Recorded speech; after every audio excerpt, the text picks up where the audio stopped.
বিসমিল্লাহির রহমানির রহিম। বাংলাদেশ সহ পৃথিবীর যে প্রান্ত থেকে দেখছেন সবাইকে স্বাগত জানাচ্ছি। আজকে বাংলাদেশের রাজনৈতিক ইতিহাসে 24 পরবর্তী সময় অত্যন্ত গুরুত্বপূর্ণ একটি দিন, যে দিনে একদিকে আমি এইভাবে বলবো, বাংলাদেশের রাজনীতিতে বর্তমানে দুটি দল এবং সক্রিয় রাজনীতিতে অংশগ্রহণ করা দুটি দল রাজনীতির ময়দানে বস্তুতপক্ষে নিষিদ্ধ। একটি হচ্ছে বাংলাদেশ জামাত ইসলাম এবং অন্যটি হচ্ছে বাংলাদেশ আওয়ামী লীগ। বাংলাদেশ আওয়ামী লীগের নিবন্ধন থাকবে বা আছে, কিন্তু সাংবিধানিক ওয়েতে তার রাজনীতি করার কোনো বৈধতা নেই। অর্থাৎ রাজনীতিতে সভা সমাবেশ বা স্বাভাবিক যে কার্যক্রম সেগুলো করার জন্য তারা নিষিদ্ধ। অন্যদিকে জামাত, তারা সভা সমাবেশ এবং স্বাভাবিক রাজনীতিতে অংশগ্রহণ করতে পারবে, কিন্তু তারা দলীয়ভাবে ভোটে অংশগ্রহণ করতে পারবে না, কারণ তাদের নিবন্ধন অদ্যাবধি মানে আজকের দিন পর্যন্ত বাতিল। অর্থাৎ তাদের নিবন্ধন নেই, যেটা কেড়ে নিয়েছিল সেই স্বৈর শাসক বা আমি বলবো ফেসিবাদী যে শাসক হাসিনা। তো যাই হোক, সেটা আমার মূল আলোচনার বিষয় নয়। আমার মূল আলোচনার বিষয় হচ্ছে, আজকে দেখেন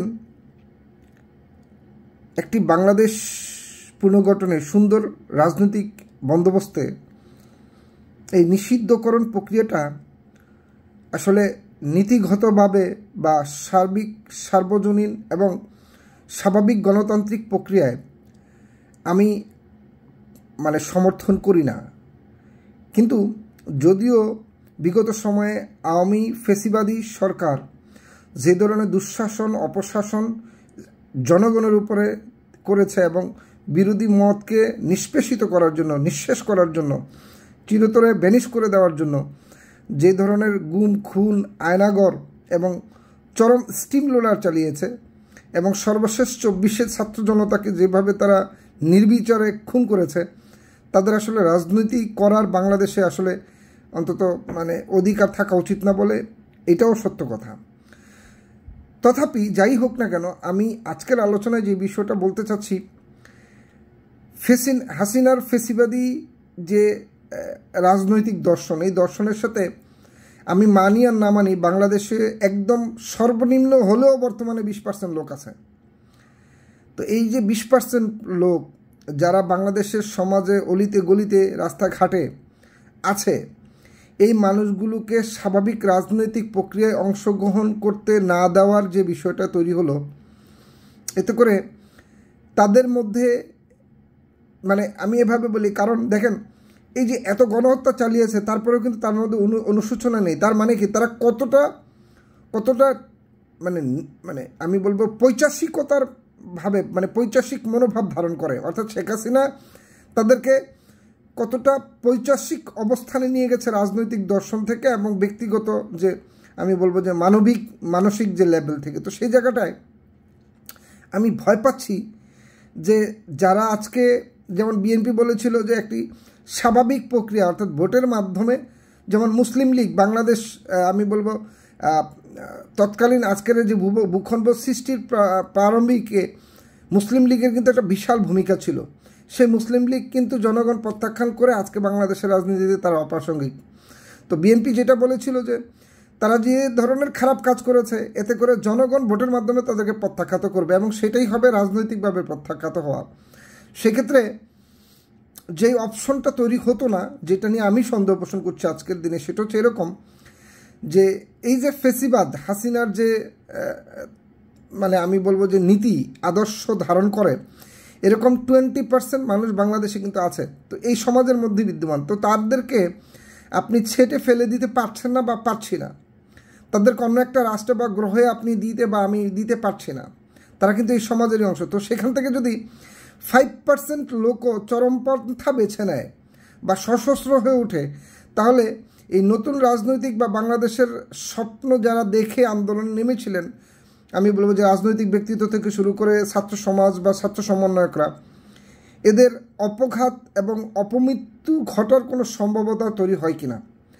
কারণ আওয়ামী লীগের ফেসিবাদীদের কাছে কিন্তু অর্থ, অস্ত্র এবং মানে আমি বলবো যে, কারণ তারা কিন্তু দীর্ঘ রাজনৈতিক পরিক্রমায় এসে কিন্তু আজকের আওয়ামী লীগ।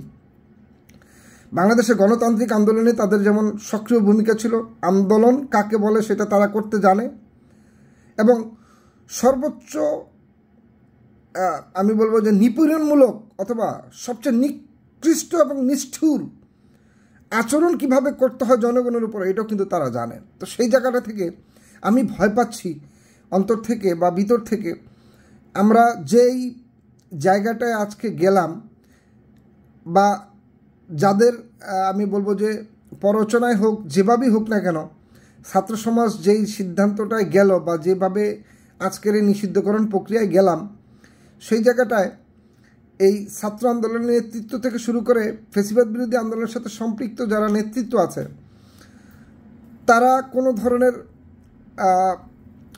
মানে অপমৃত্যুর দিকে ধাবিত হয়ে গেল কিনা, অথবা আমি বলবো যদি বিএনপি আওয়ামী লীগের যেটা বললাম যে 5%ও যদি চরমপন্থা বেছে নেয়, তারা যদি টার্গেট কোনো মিশন নিয়ে নামে যে এই গণতান্ত্রিক আন্দোলনে যারা সক্রিয় ছিল অথবা এই ফ্যাসিবাদ বিরোধী আন্দোলনের সাথে যারা সম্পৃক্ত ছিল, যারা নেতৃত্ব ছিল, তাদেরকে টার্গেট করে কিলিং মিশনে যদি নেমে পড়ে, সেক্ষেত্রে আমার কাছে মনে হয় আগামী দিনে বাংলাদেশ একটি সুস্থ স্বাভাবিক গণতান্ত্রিক প্রক্রিয়া পরিচালিত করা বা হওয়া অনেক কঠিন হবে, যেখানে ফ্যাসিবাদের বীজ বাংলাদেশের প্রশাসন থেকে শুরু করে সর্ব লেভেলে বিস্তৃত। হয়তো তারা বল পাল্টে একটা রূপ ধারণ করে আছে, কেউ ঘাপটি মেরে আছে, কেউ পলাতক, আবার কেউ স্বাভাবিক জীবনযাপন করছে। তো আমি শেষমেশ একটাই কথা বলতে চাই, আমার একটাই মেসেজ, ফ্যাসিবাদ বিরোধী আন্দোলনে আমরা যারা ছিলাম, যারা আছি, জীবিত আছেন যারা, সবাইকে সচেতনভাবে পথ চলতে হবে। তাদেরকে অনেক বেশি সচেতন হয়ে আগামী দিনের আমি বলবো যে জীবনযাপন যেটা, সেটা করা উচিত বলে আমি মনে করি। কারণ আমি কিছুটা আতঙ্ক বোধ করছি। সো সবাই ভালো থাকবেন, সুস্থ থাকবেন, সবার সুস্থতা এবং সফলতা কামনা করছি। আল্লাহ হাফেজ। আসসালামু আলাইকুম রহমতুল্লাহ।